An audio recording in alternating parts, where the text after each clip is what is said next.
Tudo bem, pessoal? Vamos lá? Hoje, né, é o meu quinto vídeo, né? Estou gravando aqui o quinto vídeo, ainda na quarentena, né, gente? Tá demorando para passar, vai demorar mais um pouquinho ainda, então vamos dar continuidade ao nosso conteúdo.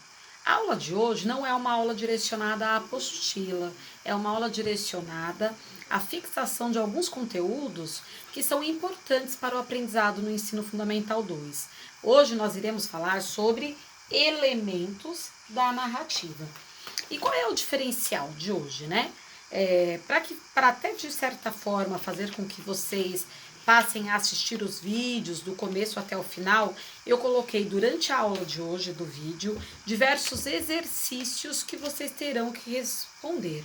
Então eu peço que todo mundo pegue o caderno, organize o seu caderno aí em cima da sua bancada, da sua mesa, pegue as suas canetas e vamos lá falar um pouquinho sobre elementos da narrativa.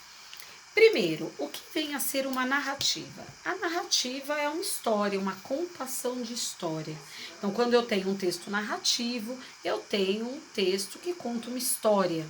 Nós vamos falar sobre diversos elementos que se repetem dentro dessas histórias. O primeiro deles vai ser o enredo. Preste bastante atenção, que eu vou dar como que eu posso dizer, um spoiler. Não sei se eu falei certo. Vocês terão que lá no final da aula fazer, final da aula não, né? É bem no final. Fazer um esquema sobre os elementos da narrativa. Eu vou pedir que vocês façam um esquema. Nós vamos trabalhar esquema em diversas aulas durante esse bimestre. Então, o que vocês terão que fazer, né? Vocês podem escolher o tipo de esquema que vocês querem fazer, se vocês vão fazer por meio de bolinha, se vocês vão puxar tópicos, se vocês vão fazer formatos diferenciados, quadradinhos, sendo que o foco principal do seu esquema é o tema de hoje, elementos da narrativa. Quando eu estiver explicando, o que eu quero que vocês façam? Eu quero que vocês continuem preenchendo o esquema. A Pro vai falar, o primeiro tópico do elemento da narrativa vai ser enredo. Então, olha lá, enredo. Aí vocês prestem atenção na explicação e vocês podem ir fazendo subtemas que podem ir saindo desse tema enredo. Vamos lá. Opa! Vamos voltar. Então, aqui. Vamos falar dentro da narrativa, né? Dentro de um texto narrativo. Nós temos um enredo. O enredo, nós já estamos trabalhando isso trabalhamos isso na semana passada. Enredo é como se fosse um resumo da história. É o que acontece na história. O enredo é o elemento fundamental da narrativa. Trata-se do conjunto de fatos, acontecimentos. O enredo ele é dividido. Agora nós vamos estudar parte por parte de um enredo da narrativa. Aqui é a base, né? Ai, professora, mas eu li um texto narrativo que não era bem assim. Pode acontecer. Normalmente não acontece. Normalmente o enredo ele se constitui de situação inicial, conflito, desenvolvimento, clímax e desfecho. Opa! Lá na situação inicial, né? Então, no começo do seu texto, como que um texto narrativo se inicia? É quando o autor apresenta os personagens, mostra o tempo, o espaço em que estão inseridos, geralmente na introdução. Então, você tem lá, quando eu falo assim, certo dia o Pedro saiu de sua casa, peraí. Certo dia, eu estou de certa forma mostrando quando aconteceu a ação.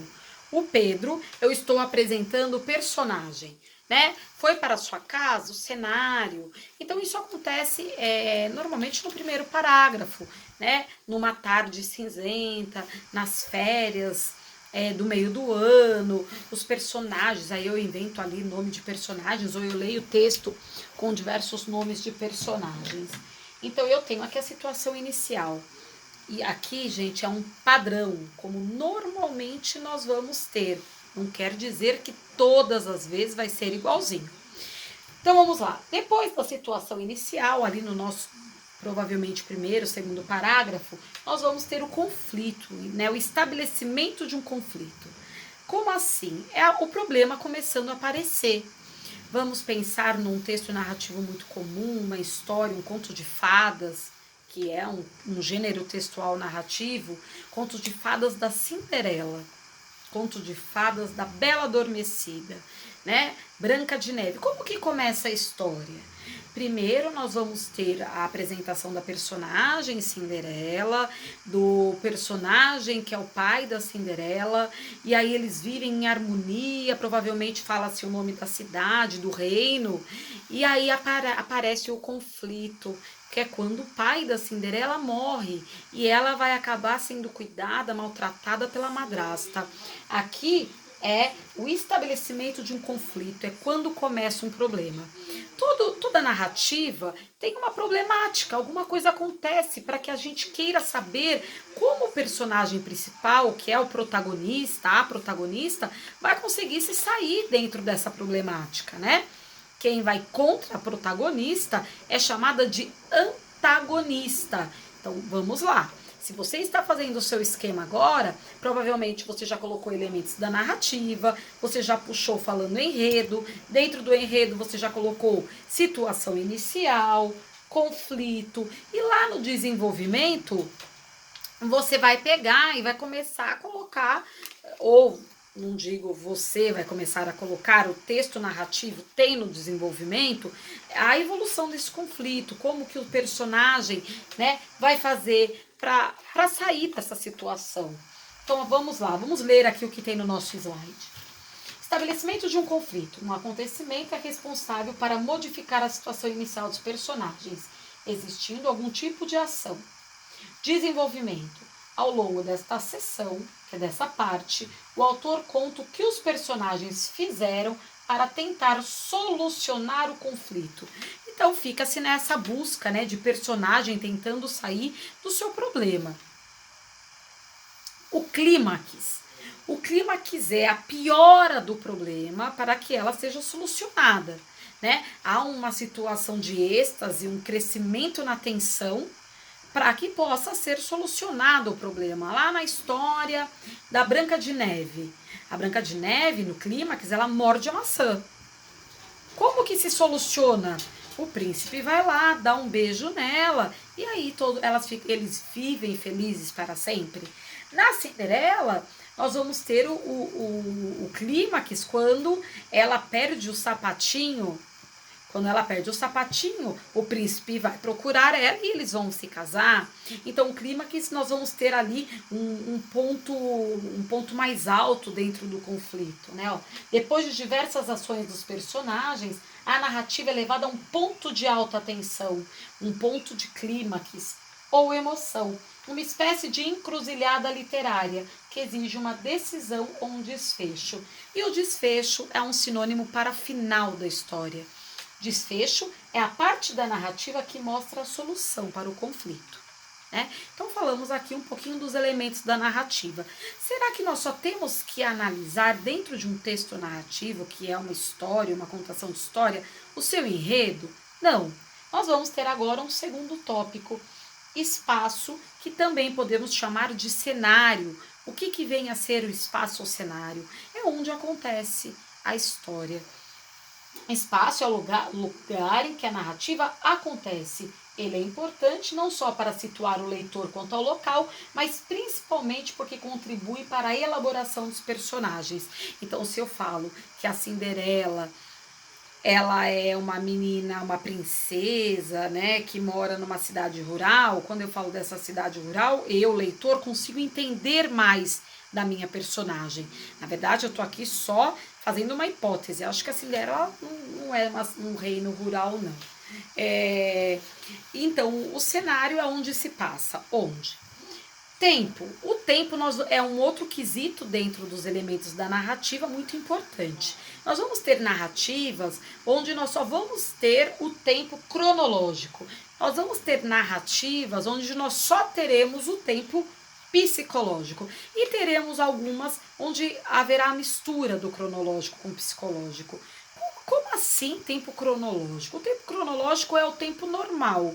é o tempo comum, onde passam-se horas, minutos, dias, semanas, anos. Então, se eu conto uma história onde o personagem nasce, o personagem vai para a escola, o personagem casa, eu posso falar que o tempo cronológico passou aproximadamente 20 anos, aproximadamente 30 anos, que é do nascimento até a fase adulta do seu casamento. Agora, se eu vou falar de tempo psicológico, o tempo psicológico ele vai passar dentro da cabecinha da pessoa. Às vezes eu tenho uma história onde o personagem está conversando, não passou nem uma hora e ele ficou ali, ó, falando de tudo que ele sentia, mas ele não envelheceu. Falando de como ele era quando era criança, de como ele era quando a fase que ele se separou do amor da vida dele. Então esse é o tempo psicológico, é o que passa dentro da cabeça do personagem, né? Olha lá, vamos ler. Tempo cronológico está relacionado à passagem das horas, dos dias, meses e anos. Tempo psicológico está relacionado às lembranças da personagem, aos sentimentos vivenciados por ele. Então, nós já falamos dentro do elemento da narrativa. E lembrando que estamos fazendo um esquema. Falamos do enredo. Dentro do enredo, falamos de situação inicial, conflito, desenvolvimento, clímax e desfecho. Falamos agora do espaço. Falamos do tempo, que se divide em cronológico e psicológico. E também vamos agora falar de foco narrativo, que é um sinônimo para tipo de narrador. Então, quando eu leio um texto, eu posso ter 3 tipos de foco narrativo, 3 tipos de narrador. Eu tenho foco narrativo em primeira pessoa com o narrador personagem, que é aquele narrador que participa da história, ele conta e participa. Nós temos o narrador observador, que ele não participa da história, ele é um narrador em terceira pessoa, ou seja, nós vamos ter o eles, contando ele, o João, a Cinderela, contando em terceira pessoa. Esse narrador observador, ele sabe tudo o que acontece, mas ele não sabe o que os personagens sentem. Ele não sabe o que passa dentro da cabecinha do personagem, diferente do narrador onisciente, que também é um narrador em terceira pessoa, só que ele sabe mais. Ele sabe o que acontece, como o personagem se sente. Vamos ler? Narrador personagem. Neste caso, o narrador participa da história, e por isso o texto é escrito em primeira pessoa do singular ou do plural. Eu, nós. Narrador observador. Também existe a possibilidade de o narrador não participar da história. Ele observa a situação de fora, o que faz o texto ser escrito em terceira pessoa.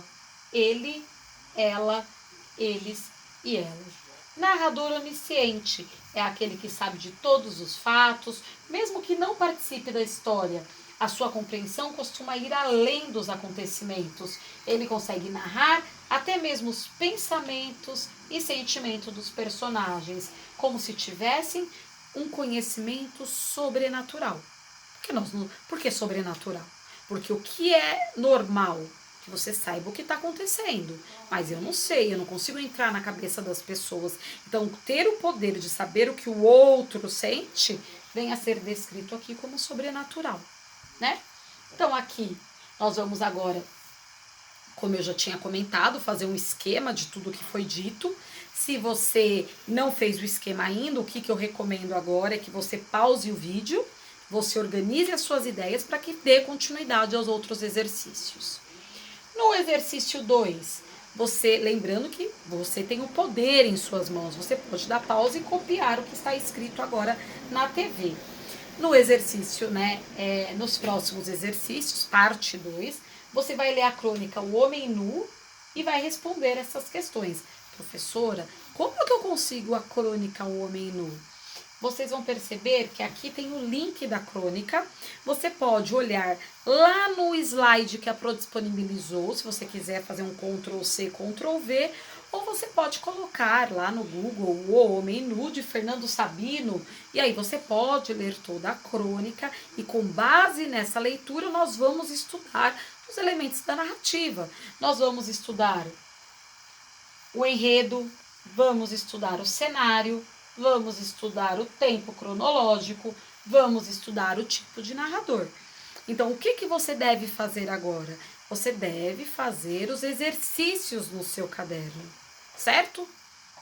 Um beijo, pessoal. Nós iremos nos ver agora lá pelo aplicativo, novo aplicativo que nós vamos usar no Microsoft Teams, e vamos juntos discutir as respostas que vocês fizeram.